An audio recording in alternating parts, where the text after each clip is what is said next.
morning, YouTube. It's Kristen. Mimi's Blessed Journey. I was just thinking, you know how I am in the morning driving to work. I'm always thinking about this weight loss surgery and always thinking of ways to explain it to people, because I've only told a couple people, but I told one person and who has a problem with their weight, and they said, "Oh, I wouldn't recommend that at all. No, I don't think you should do that." I've known two people that did it. One person gained all their weight back, and I said, "Well, what about the other person?" And he said, "Well, actually, I think they're doing pretty good." And I'm like, okay, so I'm going to listen to you instead of, you know, the millions of people that I've talked to on YouTube and the 2 books that I've read and the surgeon and my doctor and whatever. Anyway, I'm just, you know, you got to be careful who you tell. This person actually had to tell.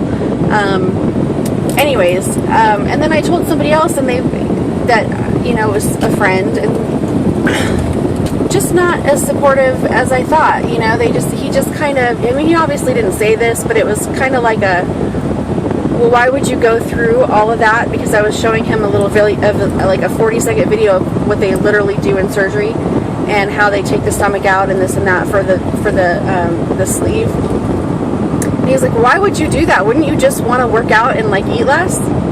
Well, yeah, I just wanted to hit him over the head with something. It's like, are you freaking kidding me? If I could do that to begin with, I would have been struggling for 15 years. Like, people just don't take this seriously. If you tell someone you're an alcoholic and you're going into a detox center, they get it. If you tell somebody that you're a drug addict and you can't get off meth, they get it. If you tell somebody that you're addicted to food, they're like, "Well, stop eating." Oh, is that all I had to do? I'm like, I just want to, oh, it makes me so mad. So I'm always trying to think of things that I can equate it to for, you know, people who haven't dealt with this. So I don't know, I just have this need for people to understand why I'm doing this. I don't know why. Because the main people in my life, you know, my parents and everything, and most of my friends, they are supportive and they get it. But I know that there's people, acquaintances, people at church, you know, whatever, and I just kind of want a quick thing to like equate it to so that they get it. And so aside from cruise control cruise control and pregnancy have been my other ones. You can see those other videos earlier, but today I'm equating it to an alcoholic, and I think people may get that a little bit better. You know, when you're an alcoholic that you have a problem. I mean, when you get to that point, you know that it's affecting your family. You know that it's affecting how you feel all the time and your energy level and your health, and it's going to take years off your life.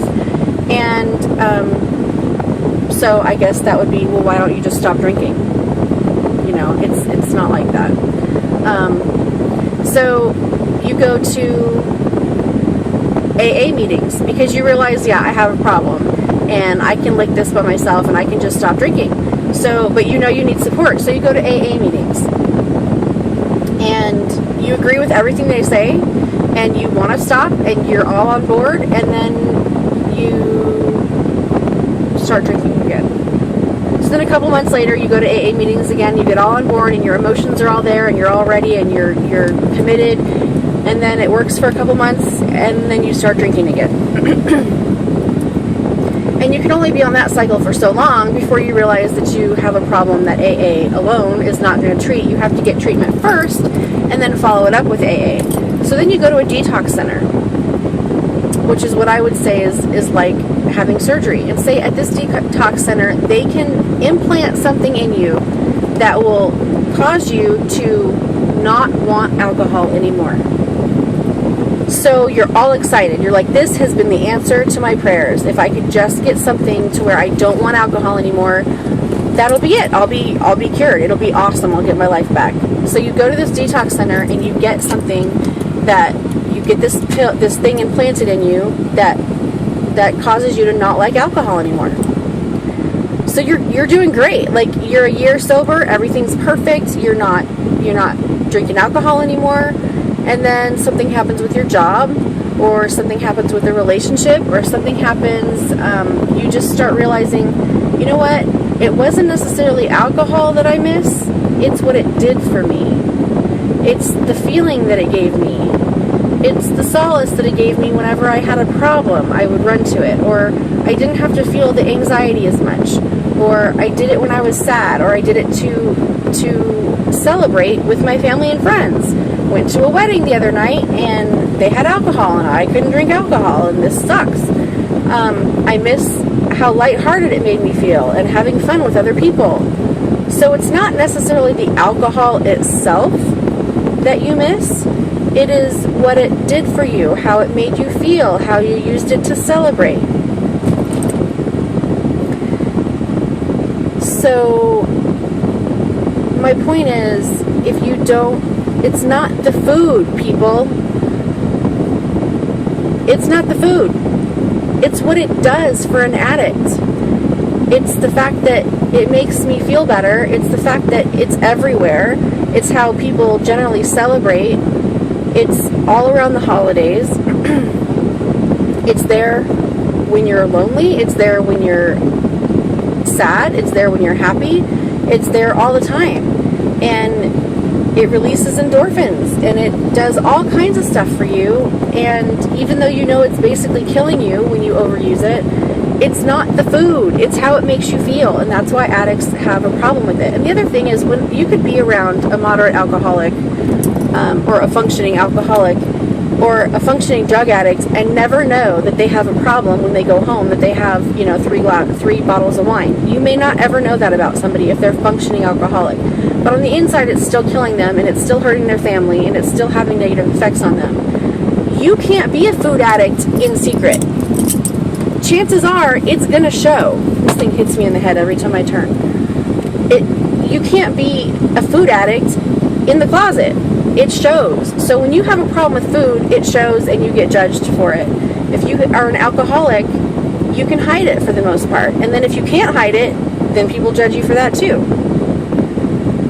So the other thing about being a food addict is that you can't abstain from food.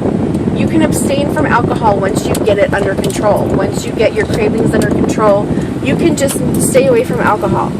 You can stay away from drugs for the rest of your life, unless, you get in the ER because you've hurt yourself and they give you pain pills, and then that just brings up a whole nother world of hurt.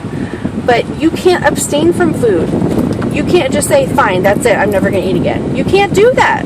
Even if you had the willpower to do that, you can't do that. You still have to eat.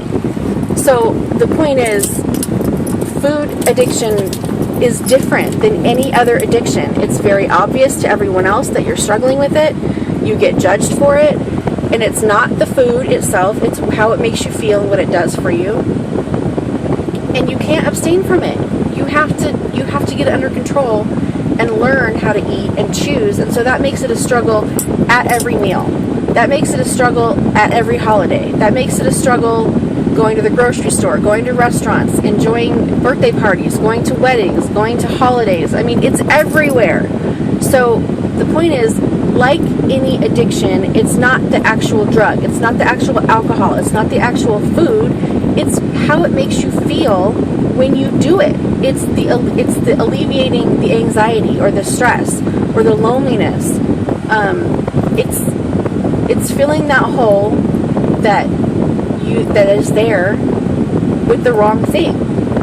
And so even if somebody implants something in you where you don't want alcohol anymore, or even if somebody makes your stomach this big and takes away your craving for food, that's going to work for the most part in the beginning. In the first year or so, you're going to lose your weight. You're going to feel better, and then when life sets in and gets back to normal, if you have not dealt with why you were eating that much to begin with, and why you were eating when you were happy, and why you were eating when you were sad, and either you're going to transfer that addiction to something else, or you're going to go right back to food, and you're going to stretch that stomach out, and whether you're hungry or not, you're going to eat. And I know that they say, that you're not hungry anymore after this surgery because, with the sleeve, because they're removing that part of your stomach that makes that hormone or whatever, but I would venture to say that a ton of people that are addicted to food are not hungry anyways.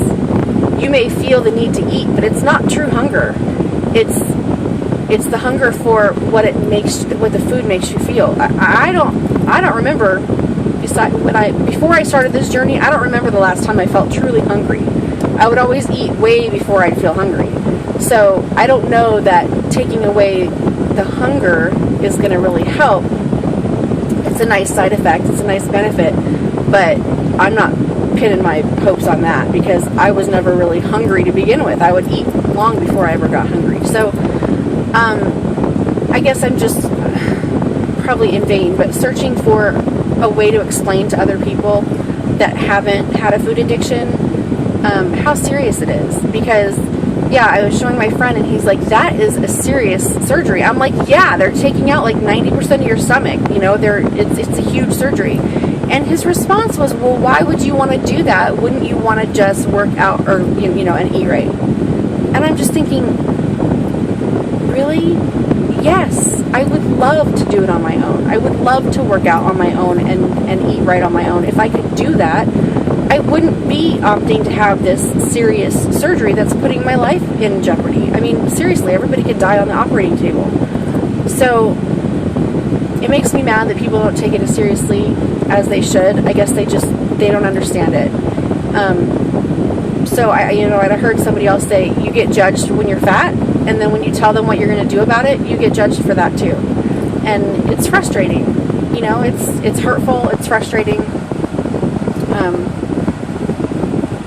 And I guess maybe bottom line is I could think of all the things to equate it to in the world, and if they've never felt it, they're probably not going to understand it. So I should probably stop trying to get everybody on board with me and be proud of me for what I'm doing and just be proud of myself for making the decision. So that's where you guys come in. That's where your support comes in and your comments. The weight loss community really means a lot to me because you guys understand what I'm going through, and the support that we have for each other is invaluable, because I guess that's how AA, meetings get started, is because you need somebody that's in your boat, to support you and to help you. So you guys mean so much to me, and if you're coming up with your surgery date, I'm praying for you, and if you're maintaining or if you're in the loser's bench right now, it's not really a club I ever wanted to be in, but I'm proud of you guys, and I'm excited to do this journey with you guys. So, wow, almost 13 minutes. Okay, I'm sorry. I'm at work now, so I'll let you guys go, and I'll update you as soon as I hear from the surgeon's office or my insurance. I don't know who's doing what anymore. Okay, have a great day, you guys. Thanks.